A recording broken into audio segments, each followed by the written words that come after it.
Hello friends, this is CA Yogesh Panchakshari. I'm back with one new fresh video for all of you. And as you know, this is a series of videos exclusively for accounts theoretical concept for CA foundation students. We score really very good in practical part, but we lose the marks in conceptual part. So that's why this is the effort taken by team PPA to give you a comfort, to make you more and more comfortable with the conceptual part. So what is the menu for today? Today we are talking about bill of exchange and accommodation bills. Bill of exchange is our favorite topic for 12th. We know all the journal entries, all the adjustments, all the concepts. So not talking about it, let's directly jump towards the conceptual part or theoretical part of the same. So bill of exchange and promissory note both are called as negotiable instrument. What do you mean by negotiable instrument? It is something which can be transferred from one person to another. So can we treat our currency note as negotiable instrument? Yes, currency note is a perfect example of a negotiable instrument. You can give it to someone. If someone gets it, then he will become the owner of the same. So bill of exchange, promissory note, both are the negotiable transferable instruments. So what is the difference between then bill of exchange and a promissory note? Promissory note is a promise given while bill of exchange is an order given. What is that? If A sold goods to B and if A prepared a bill and he gave an order, Mr. B, you will have to pay this much amount to me within 3 months, and B accepted it, it's a bill of exchange, order given. And instead of that, B wrote a letter and he wrote it like this, that Mr. A, I promise to pay you the amount within 2 months. It is called as promissory note. Okay, we'll talk in detail about it. Let's move forward. Bill of exchange is an order while promissory note is a promise. Requirement of valid bill of exchange. If you wish to have a valid bill of exchange, what do you mean by valid bill of exchange? In future, if anything happens, are you able to stand in the court of law? Then in that case, you must have a valid bill of exchange. What is that?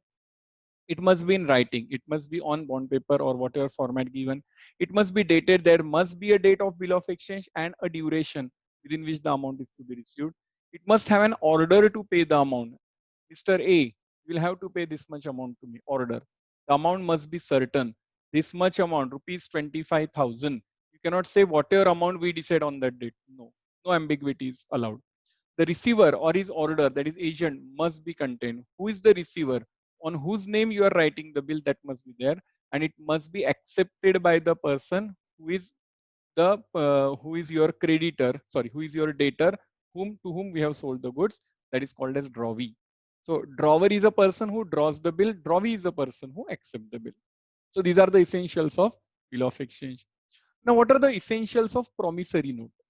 It must be in writing again. It must contain a promise to pay the amount. I promise to pay this much amount to you within 3 months. It must be unconditional. There should not be any condition. I promise to pay you rupees 10,000 if Virat Kohli scores 100 in the next match. No, not allowed. I promise to pay you rupees 10,000 if Sachin Tendulkar score 300 runs in next 5 matches. No, it should be unconditional.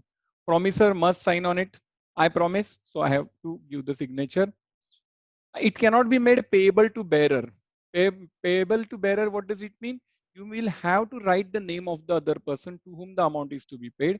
If the name of the receiver is not given, it is called as bearer document. It means anyone gets it, he can collect that amount.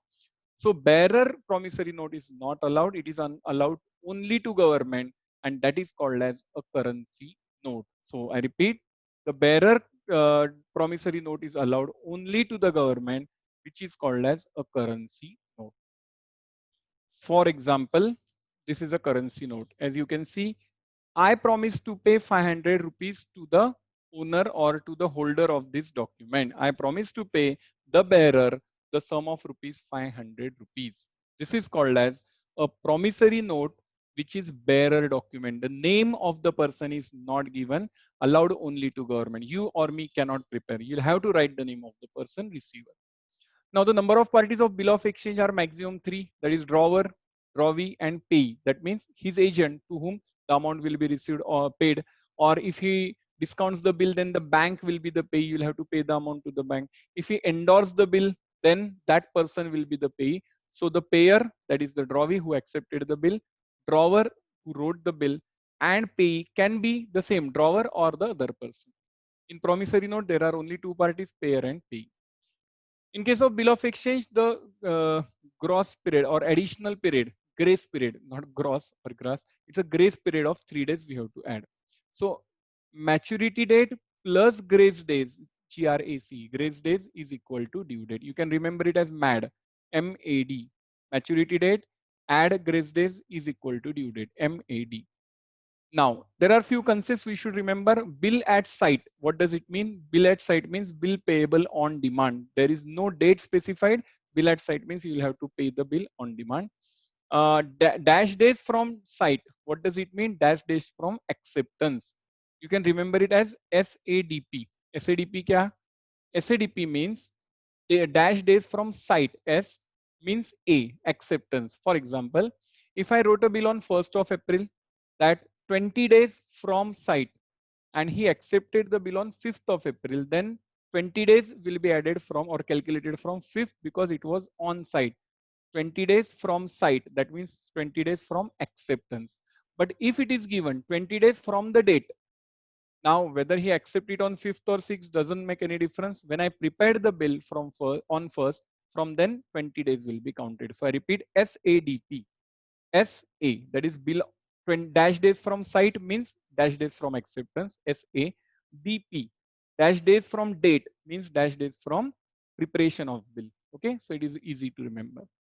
If due date is pre-declared holiday, if the due date comes a holiday and if it is pre-declared like 2nd October, right, like 26th of January, 15th August, then earlier working day will be taken as the due date.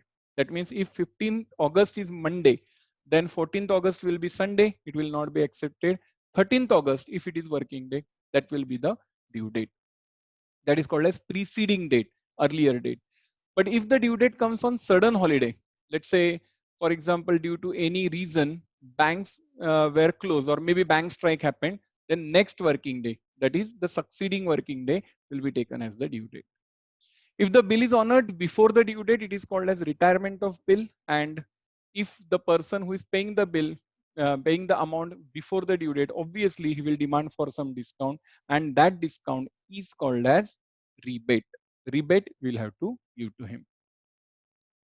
Then charges for recording the event of dishonor of bill is called as noting charges. When the bill is dishonored, I have to register it with government, because when the bill is dishonored, I have to stamp it as on dishonored and I have to give it back to my debtor.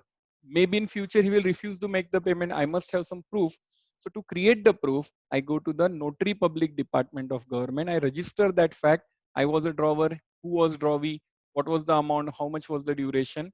And for that matter, and that becomes a legal proof in future if I wish to go or I need to go in court of law. That amount paid to government is called as noting charges, initially paid by the holder of bill but finally collected from the drawee because it was his mistake. And sometimes he pays the additional amount due to dishonor, that is called as interest. For drawer it's a gain, for drawee it's a loss.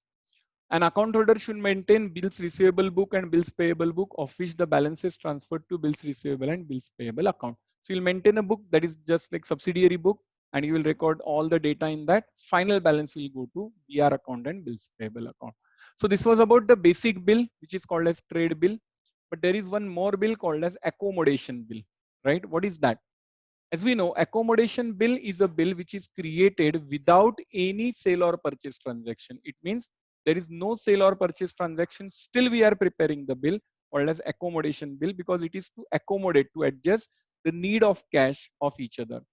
For example, A and B were in the need of cash. So A suggested B to accept one bill without any sale or purchase transaction. Let's say B accepted a bill of rupees 1 lakh and gave it to A without sale purchase. So B took the risk. Then A will discount the bill to the bank. Let's say for 90,000, 10,000 was discount.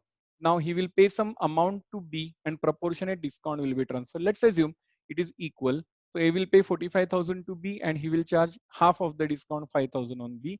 Now 50,000 is B's responsibility, 50,000 is A's responsibility. On the due date, A will pay balance 50,000 to B. Now B got full 1 lakh rupees, earlier 45 plus 5 discount, now 50,000, and B will honor the bill. This is called as accommodation bill. In short, accommodation bill is a re-engineering of the bill of exchange concept or trade bills. It is prepared without any transaction of sale or purchase. It is prepared to accommodate the need of cash of both the parties. One party accept the bill without purchasing any goods and take the risk. Another party discount the bill. Then another party transfer some cash and discount to the acceptor, that is drawee.